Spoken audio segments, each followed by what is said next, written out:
Islam, is it always violent? If you're true to the Quran and the original sources, will you support jihad? We're about to debate that issue. It's time for The Line of Fire with your host, activist, author, international speaker, and theologian, Dr. Michael Brown, your voice of moral, cultural, and spiritual revolution. Michael Brown is the director of the Coalition of Conscience and president of Fire School of Ministry. Get into The Line of Fire now by calling 866-34-TRUTH. That's 866-34-TRUTH. Here again is Dr. Michael Brown. Well, thanks so much for joining us today on The Line of Fire. Over the months and years, we've often talked about Islam. I've often warned about radical Islam and interacted with teachings of the Quran. I've also sought to interact with Muslims and discuss the gospel as well. But the question that always comes up is the nature of Islam. Is Islam, by its very nature, true to its original sources and the example of the life of Muhammad, always going to have a violent expression, always going to believe in some form of jihad, or maybe not as bad as ISIS, but it will be a violent religion? Or is it possible to be true to the Quran and Muhammad, the original sources and theology and history, and somehow be a peace-loving Muslim? And say, yeah, at times of war, that's one thing, but otherwise we're peace-loving and we deplore what these other groups do. Are there different forms of Islam? That's what we want to discuss today, and I've got two experts on with me. Robert Spencer, the director of Jihad Watch, which is a program of the David Horowitz Freedom Center, author of 17 books, including New York Times bestseller, The Politically Incorrect Guide to Islam and the Crusades. I often go to his website, jihadwatch.org. Mr. Spencer, thanks so much for joining us on the broadcast today. Happy to be here. Thank you. All right, and joining him is Dr. James White. We've been on the first hour talking about an interfaith dialogue he had with a Muslim imam earlier in the year, but now we're focusing on this topic. James White is the director of Alpha and Omega Ministries, the author of many books, and most particularly what every Christian should know about the Quran. James, Dr. White, welcome back to the show. Good to be with you. All right, so Robert, if you could take a minute and give your basic thesis, then I want James to do it, and then you'll unpack it both longer in the next segment. So, Robert, starting with you for a minute. Absolutely. While it's certainly true that not every Muslim is waging jihad or ever will wage jihad or needs to wage jihad in Islamic theology, the Quran envisions jihad as something that is violent. Muhammad, who is exemplary for Muslims in terms of the highest example to be imitated, fought in battles and exhorted Muslims to do so. The Quran says that those believers who sit at home are not equal to those who strive in the way of Allah, that is, wage jihad in the way of Allah, with their possessions and their lives, which makes it very clear we're talking about battle and not about some sort of spiritual struggle. And Islamic law, in all of the various schools of jurisprudence, both Sunni and Shia, all of the mainstream sects of Islam, all of them are unanimous in teaching that it is the responsibility of the Islamic community to wage war against unbelievers and subjugate them under the rule of Islamic law. And so violence is inherent in Islam in all of its traditional and classic formulations. All right, 1 minute exactly. James, over to you. Well, obviously, the real issue here is, do we demand that we apply a Protestant sola scriptura, the earliest sources are the only type thing, lens upon Islam, or do we recognize that Islam developed its own jurisprudence over time that provided for a limitation on the nature of jihad, when jihad could take place, what jihad is, the role of the caliphate, so on and so forth. And so while there's no question that there is a tremendous amount of basis for the argumentation of violence in the promulgation of Islam, there is also very clearly no consistency. And this is the issue, is I'm going to be arguing, I have to argue, that the original sources themselves are not consistent with themselves as divine revelations. This is one of my primary arguments against the idea that the Quran is the Word of God to begin with. All right, friends, we come back. We're going to hear from Robert Spencer, 5 minutes supporting his position, and Dr. White, 5 minutes supporting his position. And then we'll continue to go, and then ultimately with interaction between the two gentlemen as we discuss the real nature of Islam.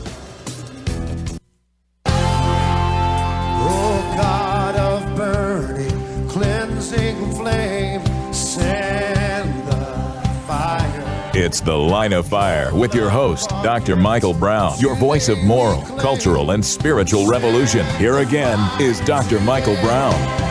We are discussing today the true nature of Islam. If you're consistent with the sources, will you be ultimately a violent Muslim or a Muslim who supports violent jihad, or are the sources not consistent? Two experts debating this: Robert Spencer of Jihad Watch and James White of Alpha and Omega Ministries. Robert, over to you for 5 minutes to present your side.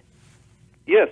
In the first place, Dr. White started out by saying that what we must not do is apply some sort of Protestant sola scriptura analysis to Islam, and that is absolutely true. That's exactly what I am not doing. What we have to do is take Islam on its own terms. He mentioned its schools of jurisprudence, and that is exactly what we need to look at, because every Sunni Muslim and every Shiite Muslim, with very few exceptions, adheres to one of the schools of jurisprudence. In the Sunni world, the Shafi'i, Maliki, Hanafi, and Hanbali schools, these are not brick-and-mortar schools. These are schools of thought, ways of understanding Islam. And all of them, the Shiites also, the Jafari school is a Shiite school, and other Shiite schools, they all give a Muslim an understanding. It's not just a sola scriptura religion that a Muslim reads the Quran and comes to an idea of what it means. It is a religion of authority, and the authorities come from these schools of jurisprudence. Every one of these schools of jurisprudence is unanimous in saying that it is a responsibility of the Muslim community to make war against Jews, Christians, and other non-Muslims in order to bring them into the Islamic social order, which means that they pay the jizya, the tax on non-Muslims, and accept various humiliating and discriminatory regulations, or else they go to war with the Muslims. The Muslims go to war with them, that is. This is something that is taught by all four schools of jurisprudence among the Sunnis, as well as by the Shiites. It is something that is taught by Muhammad and something that is exemplified by Muhammad. So the thing is that Dr. White is also correct when he says there is no consistency in the original sources, but this is something that these schools of jurisprudence all deal with, because in the early part of Muhammad's career, he did not teach warfare against unbelievers. But when he moved at the Hijrah from Mecca to Medina, he began to preach in the first place defensive jihad and then offensive jihad. The first biographer of Muhammad, Ibn Ishaq, in the 8th century, he actually explained that there is a progression in the Quran in its understanding of jihad. First, tolerance, then defensive jihad, and finally offensive jihad, which is the stage that is valid for all time. Although when Muslims are a small group that is threatened by a large majority of unbelievers, then they also will preach tolerance in the manner of the first stage. But it is always tending toward the second and third stage. So Dr. White is broadly correct that there's no consistency in the sources, but this is an inconsistency that has been dealt with by Islamic jurisprudence all the way back to the beginning, all the way back to Ibn Ishaq, Ibn Qayyim, Ibn Kathir, the pioneering sociologist Ibn Khaldun, and many other Islamic authorities, all the way throughout Islamic history, down to the 20th century, have taught that the offensive jihad, the verses involving fighting, like, for example, chapter 8, verse 39 of the Quran, fight until religion is all for Allah. Chapter 9, verse 29, which says, fight against those who do not obey Allah and His Messenger, and do not forbid what He has forbidden, even if they are of the people of the book, which is primarily Jews and Christians, until they pay the jizya with willing submission and feel themselves subdued, that these kinds of verses take precedence over verses such as chapter 109 of the Quran, which says, say to the unbelievers, I don't worship what you worship, and you don't worship what I worship, and we're not going to worship what each other worships, and so essentially we'll just leave each other alone. That the verses of fighting, of warfare, they take precedence over the verses of peace. And so, for example, you have a Hanafi manual of Islamic law saying that because the Prophet, Muhammad, who is, of course, exemplary for Muslim behavior, instructed his commanders, directing them to call the infidels to the faith, first the Muslims call the infidels to the faith, so that the people will hence perceive that they are being attacked for the sake of religion. and not just for the sake of taking their property. In other words, it's enjoining religious warfare and saying that this is something that Muslims have a responsibility to fight. Sayyid Abu Alam al-Dudi, the 20th century jihad theorist in Pakistan, said the same thing in his multi-volume exegesis of the Quran, that Muslims have a responsibility to wage war to impose Sharia over the world.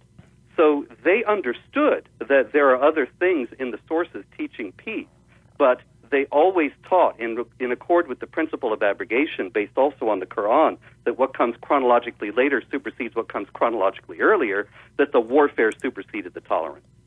All right, thank you. Now, Dr. White, back to you. Well, we've already had pretty much everything we need laid out right there, and now we've gotten to the real issue right there at the end, and that is, if we are having to deal with the Islamic sources engaging in prioritizing their materials, saying, well, this has precedence over that. This requires us to utilize the law of abrogation, for example. I have, in my experience, never found the law of abrogation to be applied in the exact same way by almost anybody. It's amazing how easy it is to utilize law of abrogation to basically come up with your own particular perspectives. And whenever a sect arises in Islam, and there have been many of them, they utilize the law of abrogation to reorganize things. The same thing is true with the study of the Hadith. When you start looking at this massive amount of information and you actually start reading the Hadith, you discover very, very quickly that by prioritizing how you're going to view them, by putting one quotation over another quotation, it's very easy to change the tenor and the tone of what you're going to be presenting from the Hadith. And since the Hadith become the lens through which the Quran itself is to be interpreted, and has to be the lens through which the Quran itself is interpreted, for the simple reason that the Quran, being so short and being so non-mubinun, it is not clear in its presentation. You cannot exegete it the way you can the New Testament. You have to have a lens through which you're going to be reading it. And the many, many, many different readings of the Quran that have come about as a result, and the interpretations of different passages, is due to the fact that you can create the lens that you want to create from the Hadith. And so my problem with the entire thesis statement is this idea that there is a quote-unquote true Islam.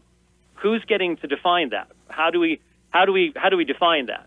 And that's why I said at the beginning, in listening, for example, to Dr. Qadi, one of the things he said that was fascinating to me is he said, well, the Salafi, the Wahhabi, they basically are like the Reformers.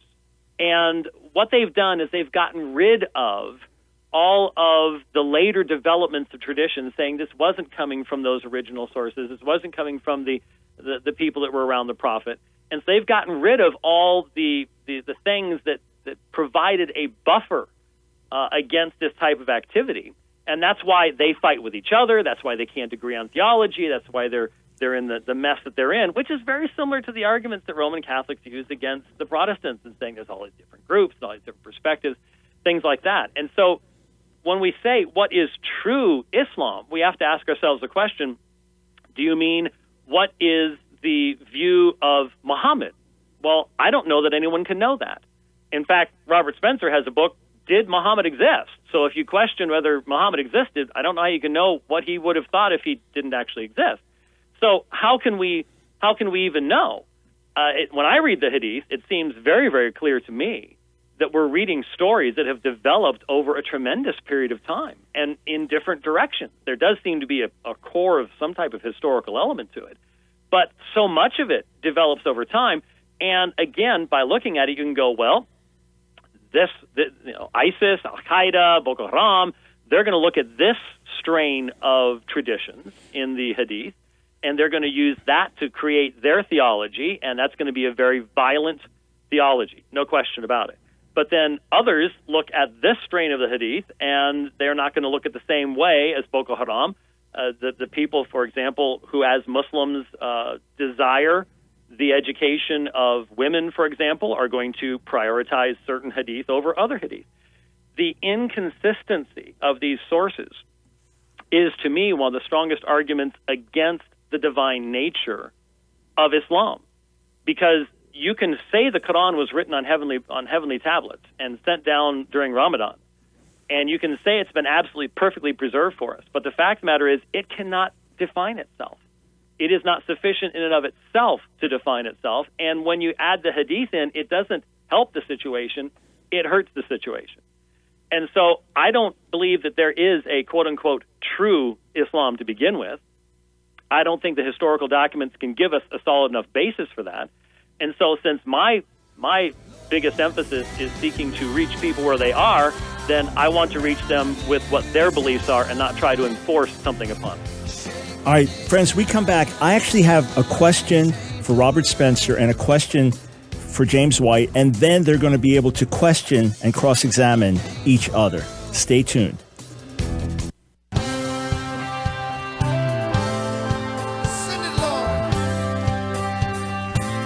It's The Line of Fire with your host, Dr. Michael Brown. Get into the Line of Fire now by calling 866-34-TRUTH. Here again is Dr. Michael Brown. All right, actually, I got slightly ahead of myself. I will raise some questions in the next segment. But first, back to Robert Spencer for a 4-minute response rebuttal to Dr. White. Yes. In the first place, I think that Dr. White and I both agree that it's ridiculous to say there's any true Islam, because there isn't any single authority that can define what that would be. However, we can and should look at the mainstream authorities within Islam, as I explained in the earlier segment, and those are all unanimous in saying that jihad involves violence against unbelievers, and that violence against unbelievers is a blessed act that will bring rewards to the believer. Dr. White is correct that the Hadith contain all kinds of different things, but it's really kind of ridiculous for him to say that because I question the historicity of Muhammad, therefore we can't know anything about what Muhammad actually said and did. It's just like if I say, Macbeth said, "Is this a dagger I see before me?" Well, Macbeth really said that. It's in the play, but that doesn't mean Macbeth was a historical character. And it's the same thing with Muhammad. Muhammad says and does all sorts of things in the Hadith that we can and should know about, but that doesn't mean they have any historicity. Now, the historicity of Muhammad is a separate question, but the content of Muhammad's teaching is very important because it formulates Islamic law. And Muhammad is very clear in the Hadith. It's not true, while it's true that there are all sorts of contradictory Hadith about all kinds of matters, Dr. White will not be able to invoke a single Hadith in which Muhammad is saying, live at peace and coexist with the unbelievers on an indefinite basis and don't go to war with them. There is no such Hadith, but there are many such Hadiths that say, for example, Muhammad says, I've been commanded to fight against people until they confess that there is no God but Allah and that I am his messenger, or where he tells his followers to, in the first place, invite the unbelievers to accept Islam and then invite them to pay the jizya. If they refuse both, then to fight them. Where Muhammad says, I have been made victorious with terror, where it's very clear that he doesn't mean some sort of religious awe, but terror in the sense of being terrorized. Muhammad himself practiced this. In a notorious incident, there were some people who stole some of the camels and made off with them, and Muhammad ordered people to go and follow them and find them, and then he ordered them to have their hands and feet cut off on opposite sides, which is in accord with the Quran in chapter 5, verse 33, and had them staked out in the desert, and their cries for water to be ignored, and so on. This is somebody who mandated violence, who practiced violence, who exhorted his followers to engage in violence, and this is why all the major schools of Islamic jurisprudence are unanimous in teaching that violence is integral to the application of Islam for the believer. Now, violence is fard kifaya, a communal obligation on the Muslim community in general, so if one part of the Muslim community is discharging it, another does not have to. So not every Muslim has to engage in violence in order to be a true Muslim. But there is no sect of Islam that teaches peace. There is no school of jurisprudence of Islam that teaches that Muslims should coexist with unbelievers as equal. Every last sect and every last school, working from this mass of hadith that Dr. White rightly notes is contradictory, they see in it, and all of them do. It's odd that there's not even a single one that sees any peace in it. they all see a mandate to wage war against and to subjugate unbelievers as inferiors, denied basic rights under the rule of Islamic law. And we have to remember that that is the goal of jihad. It's not just undifferentiated mayhem. It is designed to weaken the infidels and ultimately to bring them under the sway and under the government of Islam. As Maududi says, non-believers have absolutely no right to wield the reins of power in any part of God's earth, and if they do, the believers have the responsibility to take up arms and dislodge them from that power. All right, thank you. Now, James White, back to you for 4 minutes. I'm a little confused about what was just said in regards to Macbeth and Muhammad. I'm still. It sounds like if the thesis of the debate was true Islam is always violent, if we're saying there is no such thing as true Islam, that Islam has always been had all these different kinds of characteristics to it, and that there's differences between people, maybe what should have been said is you can interpret the various schools of jurisprudence in such a way that they all demand jihad, as long as you don't then also include the limitations upon jihad, the requirements when you live in a non-Muslim land. We haven't defined yet, and unfortunately as time gets shorter and shorter each segment, Dar al-Harb, Dar al-Islam, what the difference is between the world that is submitted to Allah, the world that is the reign of war, so on and so forth. That's unfortunate, but I was completely lost as to the relationship of Macbeth and Muhammad. If Muhammad didn't exist, then what you have is some kind of development over time of what becomes the foundation of the various schools of jurisprudence. Where did that come from? And if there wasn't a Muhammad, then how could there be such consistency amongst these schools of jurisprudence? Is something that I think we really have to think about. But once again, the question becomes, if we're using laws of abrogation to come up with all of this type of interpretation to begin with, what do you do with the people that you live with today who look at the stories of Muhammad and they emphasize the pre-Hijra stories? So they emphasize the stories when he was a minority prophet, when he himself was seeking religious freedom. Upon what basis are those abrogated? And if they do believe those things to be relevant to their faith today, do you say to them, you're not a true Muslim?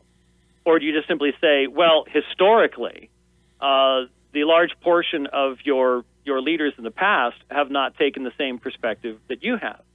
Is that then meant to be an argument that is supposed to lead them to, one of two things? I'm not sure. Do we want to actually try to argue to Muslims that to be a true Muslim, you need to become violent?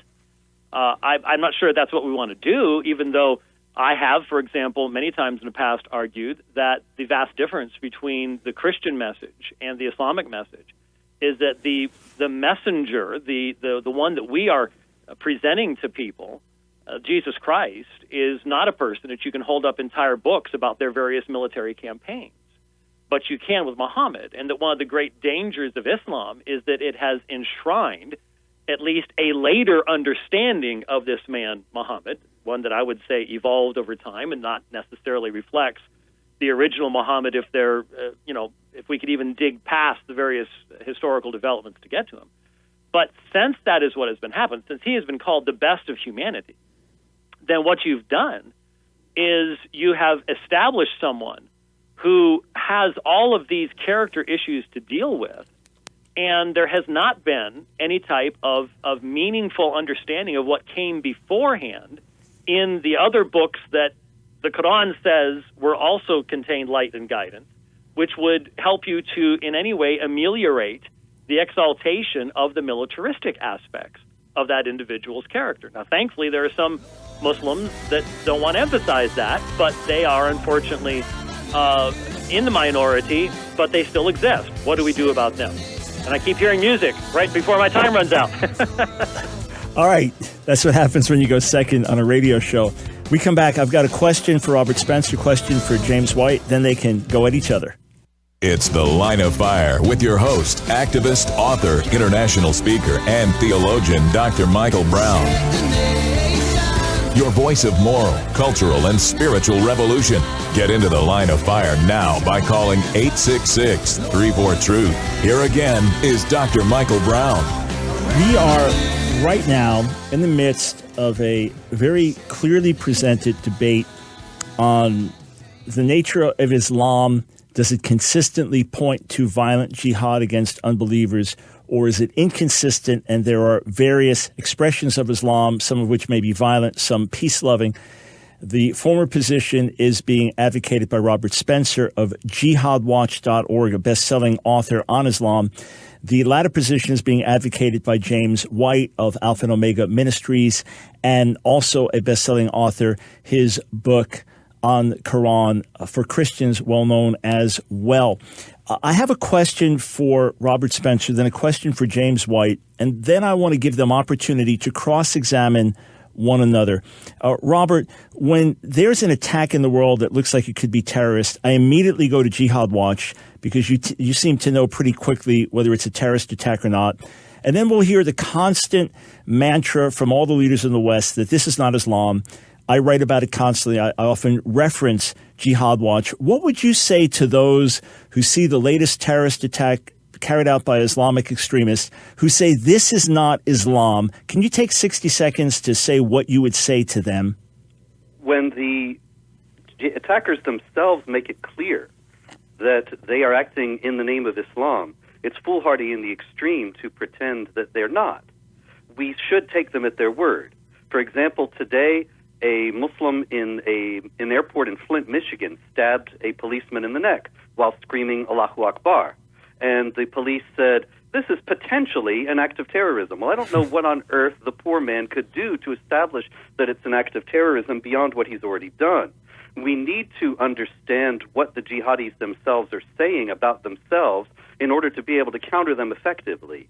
And this willful ignorance on the part of authorities, which is designed to keep people essentially complacent about the full magnitude of this threat, is ultimately extraordinarily dangerous and is going to expose us further to the threat because it's not being countered honestly or effectively. Just if you could expand just for, say, 30 more seconds, why do you think so many people get this wrong in the West?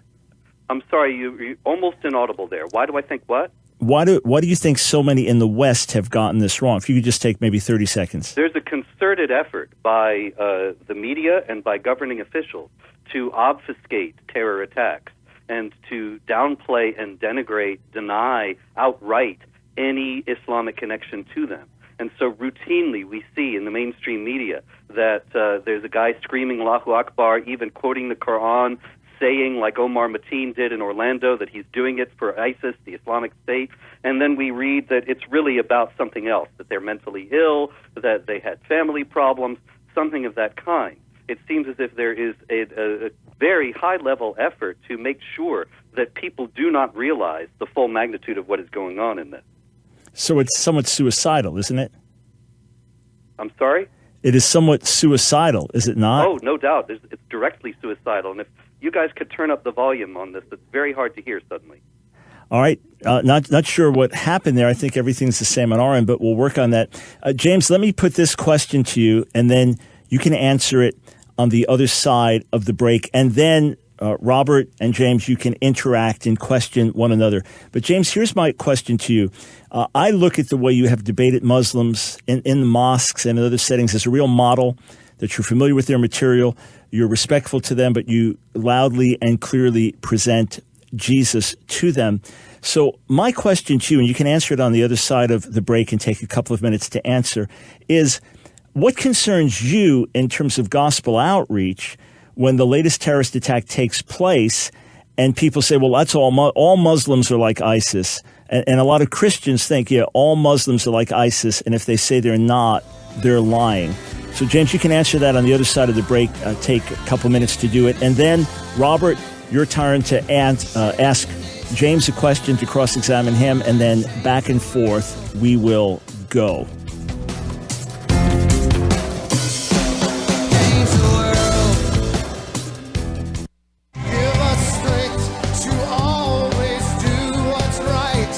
It's The Line of Fire with your host, Dr. Michael Brown, your voice of moral, cultural, and spiritual revolution. Here again is Dr. Michael Brown.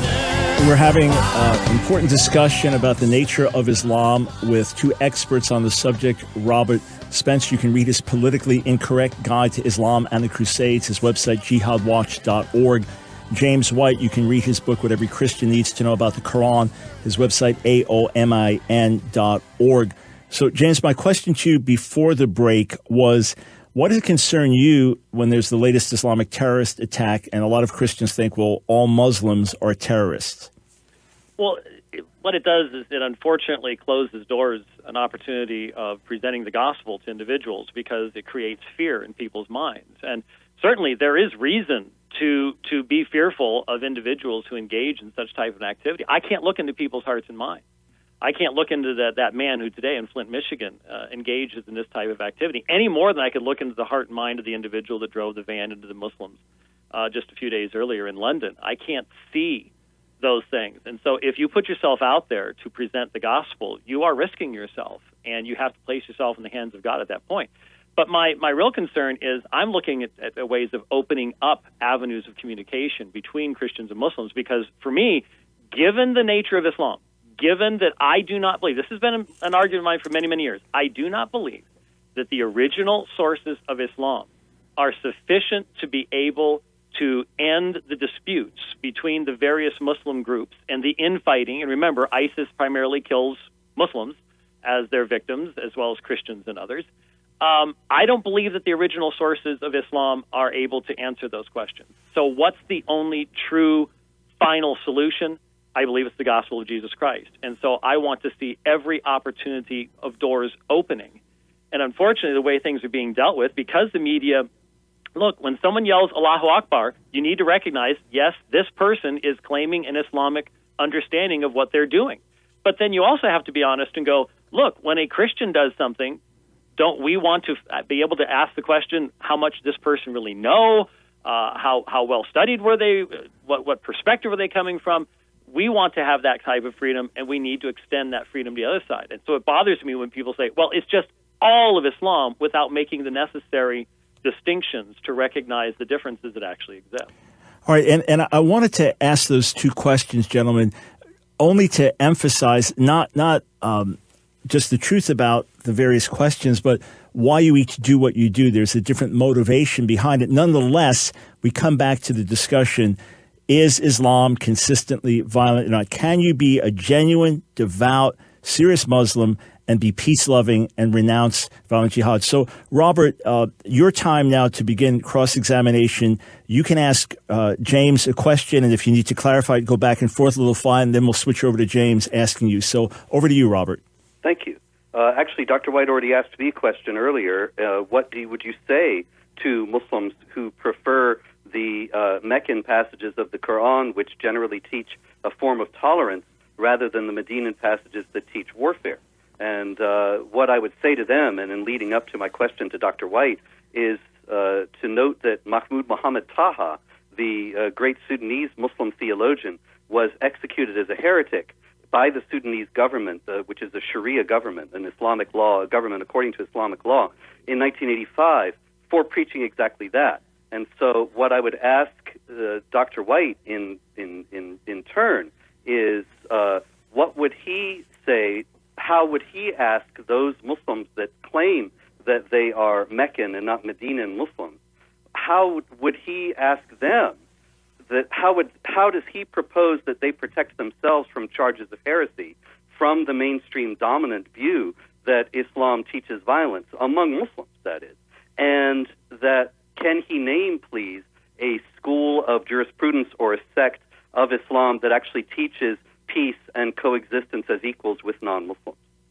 Well, there are a number of things there, but I think the very question sort of establishes the thesis of the debate. Unless you're going to say that the man who was executed by the Sudanese government was not a Muslim, then you have Muslims killing Muslims over disagreements on this very issue, which sort of is the point of why I even agreed to do this. And that is, I know too many Muslims who interpret the history of Islam, not just the original documents, but they then interpret even the schools of jurisprudence in light of the history of Islam and the history of the development of through the Abbasid dynasty and so on and so forth. There's been a lot of theological look. If we can recognize that even the view that the Quran is eternal amongst the Sunnis, I mean, this is a difference between the Sunnis and the Shiites. If we can recognize that something as central as that developed over time, and it was not an original concept, but came into existence over time. If something as basic as that can be the result of the process of the development of theology, then obviously many other things can as well. And the people looking from our perspective backwards say, well, there's the process of development. This is the stream that I see, that I want to be a part of, that expresses what I understand of Islam. And so the terrible thing is that the Sudanese government would act in that way, and that the only place you can be free to have that perspective is outside of where Sharia becomes established. That's one of the arguments. And why would that be? Wouldn't that be because of the nature of Sharia itself? That would be because of the way that Sharia is applied. As you know, there's different ways of understanding and applying Sharia. The very fact that in African Islam contexts, up until the past, 120 years? Actually, more like 80 years, I guess. There was tremendous freedom, even amongst Muslims and Christians and Aboriginal tribes and so on and so forth. Yeah, but that was a retreat from Sharia. That wasn't Sharia. 70% of all the rulings are established by consensus, ijma, among the various schools of jurisprudence. In Africa, there were many areas where Sharia was not applied, but that wasn't some moderate form of Sharia. So I ask again, can you please identify, outside from one individual who was executed as a heretic, can you please identify a sect or school of Islamic thought that teaches peace and coexistence with non-believers as equals? Well, again, peace and coexistence of non-believers as equals. Of course not, because of the fact that you have shirk and you have the understanding of the ummah and the division between the Dar al-Harb and the Dar al-Islam. But I'm afraid that you're utilizing that terminology there in somewhat of a double entendre or something along those lines. There is no question that Islam views those who submit to Allah to be in right relationship with Allah, and they want to have God's law applied across the board. The question is there a proper way, or is there any way at all that a believing person can interpret those same historical laws in such a way that they, for example, believe that if you are in contract, if you are a member of another society, if you are under the laws of another society, that you cannot engage in rebellion against that society? And as you know, that has been a decision that has been made many times in the history of Islam. Yes, but it's provisional until Muslims attain sufficient strength in order to apply Islamic law, as I'm sure you're also aware. So the question once again becomes, is there then a school of thought that rejects violence against unbelievers, that rejects the idea that one must wage war against unbelievers and make them submit as inferiors under the rules of Sharia to pay the jizya, to not build new churches, that kind of thing? There is absolutely no question that that particular understanding of the application of, for example, Surah 9 is extremely prominent. However, what I was trying to say, you said, well, that's provisional until something takes place. Well, what do you mean by, well, I'm not asking questions right now, even though you've been making a lot of statements, but when you say that's provisional in the sense that this person is allowed to engage in active violence to hasten this, or provisional in the sense that they accept that in this particular land, this is the case of the law that comes to exist? Yeah, well, actually, the rulings are generally that if Muslims attain a majority, then they can begin to apply Islamic law. And some schools consider that it's impermissible to engage in jihad activity until that point, but at the same time, they're working toward that point. And so the goal remains the same.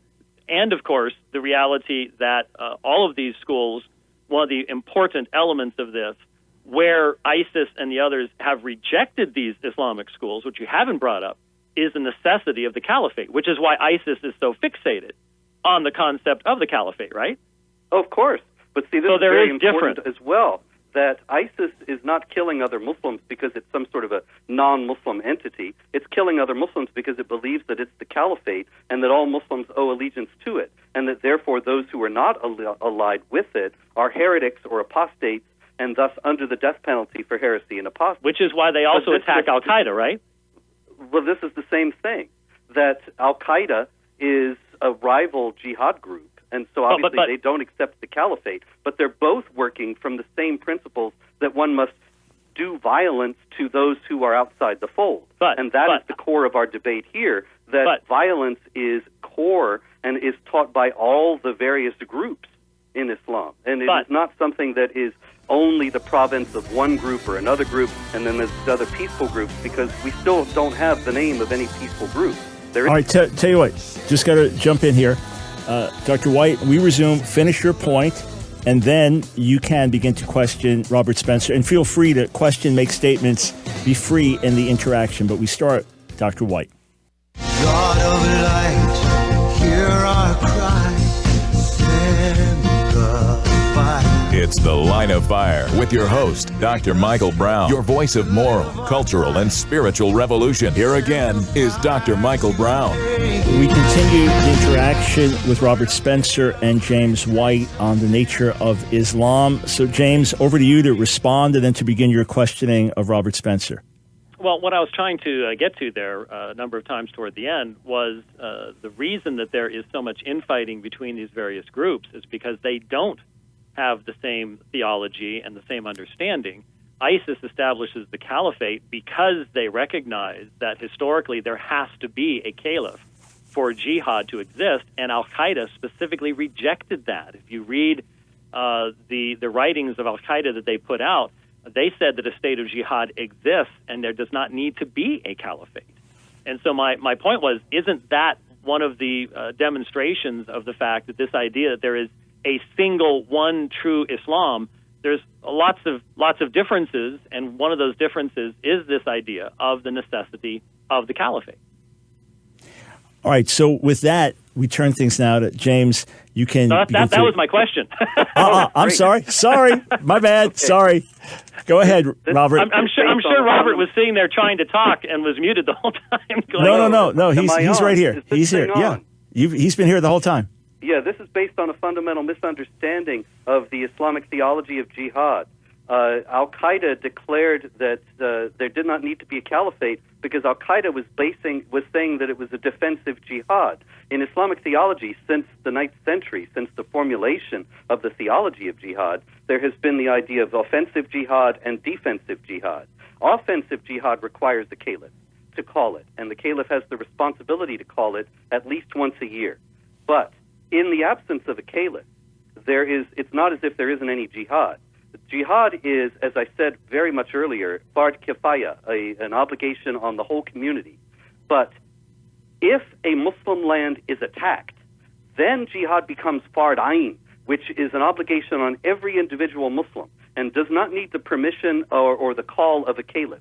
And so what Al-Qaeda was arguing was not that there's no caliph necessary. They weren't going against traditional Islamic theology. They wouldn't have dared. They were instead just saying that we are in a state of defensive jihad because Muslim lands have been attacked. Osama bin Laden even invoked the presence of American soldiers in Saudi Arabia to claim that Muslim lands were attacked. But also there was Iraq and Afghanistan after that. It became a much easier case to make. Then ISIS, which comes from Al-Qaeda, went with them one better. They didn't disagree with any of that exegesis, but they said that the caliphate was now back. And so they were able to declare offensive jihad, and the jihad did not all need to be defensive. So when a deceptive Islamic apologist like Yasser Qadi comes in to the U.S. and he tells people there's no jihad because there's no caliph, he is being actively misleading because he knows full well that defensive jihad is something that is a responsibility of every individual Muslim if a Muslim land is attacked, and that was Al-Qaeda's case. But he fosters complacency and ignorance among non-Muslims who aren't aware of jihad theology by making it seem as if all these various jihads around the world today are illegitimate since there's no recognized caliph. So when he actually gives entire lectures where he contextualizes those, talks about both offensive, defensive, talks about the caliph, and then also includes the information concerning the necessity when you are considered to be under contract. You have a covenant of oath of loyalty to a nation, and the relevance of that. Is that just what he's giving to the Muslims, or was I just not supposed to be listening to those things, or how do you have knowledge of his heart and intentions, even when he has to protect he and his family because ISIS wants him dead? I never claimed any knowledge of his heart or intention. That's quite. You just called him a jihadi apologist, didn't you? Yeah, well, that's what he is. That's obvious from his words, from what he has said. But the fact is that ISIS has him on a list because he is affiliated with Brotherhood groups. The Muslim Brotherhood is a very large rival of ISIS in wanting to establish a caliphate of its own. They had their big chance in Egypt in 2012, and they blew it when Mohammed Morsi was toppled from power in 2013. And Muslim Brotherhood groups in the United States are quite extensive and active. As a matter of fact, every major Muslim organization in the United States is linked to the Brotherhood. So the Brotherhood organizations in the U.S. are able to fool people very easily by claiming that they condemn ISIS, they hate ISIS, they don't want anything to do with that caliphate, and that's all true. But not because they reject it in principle or reject the theology. It's because they're rivals. They want their own caliphate. And so, of course, they're going to denigrate ISIS, just like Ford denigrates Chevrolet. For some reason, I've taken the time to actually listen to Yasser Qadhi's lectures against ISIS. I didn't get the Ford and Chevrolet thing. What I got was much more theological in regards to historical developments, the idea of the Kharijites and the use of violence, and it wasn't anything about Fords and Chevys. Is that just simply meant to be deceptive? Well, I don't know if maybe you misunderstood my analogy. What I was saying is they're both selling cars. They're both in the same business. They both want the same things. They're just two rivals who are trying to get to it in different ways. And that's the same thing with ISIS and the Muslim Brotherhood. And so the theological element was just meant to be deceptive? Well, it might well have been. After all, we have to remember that Muhammad said war is deceit, and the Quran in chapter 3, verse 28 says that you can deceive unbelievers. In a commentary on that verse, one of the companions of Muhammad, Abu ad-Darda, says, "We smile in the faces of some people, but behind their backs we curse them." And so that cannot be discounted as a possibility, certainly. But as I say, I'm not claiming to know his heart. The fact is, however, that Muslim Brotherhood is dedicated to the establishment of the caliphate. Groups that Qadhi is involved with are connected to the Muslim Brotherhood. So it's a perfectly reasonable surmise that he has no objection to the question of the establishment of the caliphate in principle. He just doesn't like the ISIS one because it's not in his group, it's a rival group. Would there be anything that could be said from anyone who's ever spoken at ISNA? Are they not automatically, by speaking at ISNA, connected in utilizing your terminology to the Muslim Brotherhood? Well, I'll tell you something. If I went to speak at a group and I saw a big Ku Klux Klan banner behind me, I would walk out. I wouldn't speak. And if a Muslim sincerely rejects jihad, rejects violence against unbelievers, wants peaceful coexistence, why would he go speak at a group like ISNA? Everybody he ought to know what it stands for. So everybody at ISNA, from your perspective, stands for violent jihad. I didn't say that. I said that a speaker who comes in, who may have nothing to do with this, but he should know, he has a responsibility to know who his sponsors are, and he sees that ISNA has admitted ties to Hamas and the Muslim Brotherhood, then he should know better than to speak there, unless he wants the association and has no trouble with it. So there's always unanimity of perspective from everybody who's involved in every conference that you speak at. There's unanimity between yourself. No, of course there isn't. But you're okay. I think perhaps intentionally missing the point. The fact is that I am held to very strict standards, as I'm sure you are as well in this, and that we are always tarred with associations with various people. If you look at the rap sheets on me from various leftist groups, gentlemen, I hate to interrupt, but we're out of time. I wanted to give you both to the last second. We'll post this on our website, thelineoffire.org, and we'll put the audio up on YouTube. Gentlemen, I gave you to the last second. Thank you for joining us.